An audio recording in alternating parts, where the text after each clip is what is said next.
सुबह के सुनहरे रंग में तेरी यादें बसी है, हर किर में तुम्हारी मुस्कान की खुशबू लगी है।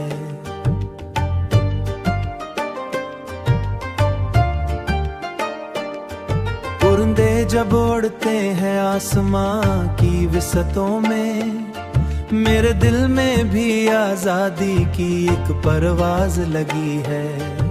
चमन की हर कली में तुम्हारी खुशबू छुपी हुई, हर फूल ने जैसे तुम्हारी बातें कही है। हुआ के झोंके जब चेहरे को छूते हैं, मेरे दिल की धड़कन तेरी कुर्बत की सदा लगी है। रात की खामोशी में सितारे बातें करते हैं, हर एक रोशनी तुम्हारी मुस्कुराहट की अक्कासी लगी है।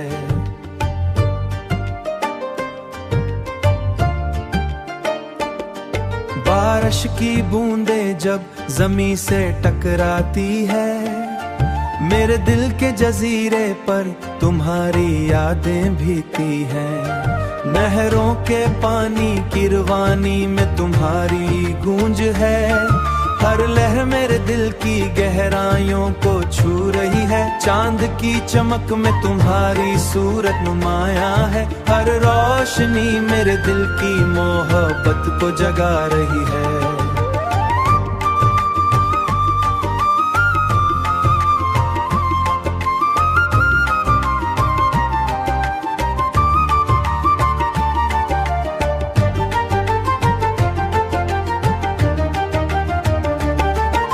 पहाड़ों की ऊंचाइयों में तुम्हारी पुरछाएं हैं, हर चोटी पर तुम्हारी याद ने कदम जमाए हैं। दरख्तों के सर सब सायों तुम्हारी मुस्कान है, हर पत्ते की हलचल तुम्हारी हंसी की तरह लगती है। सुनहरी धूप जब ज़मीं पर फैलती है, मेरे दिल भी तुम्हारी रोशनी की किरण है। हुआ के संग तुम्हारी आवाज़ सुनाई देती है, हर एक मंजर में तुम्हारी तस्वीर नजर आती है।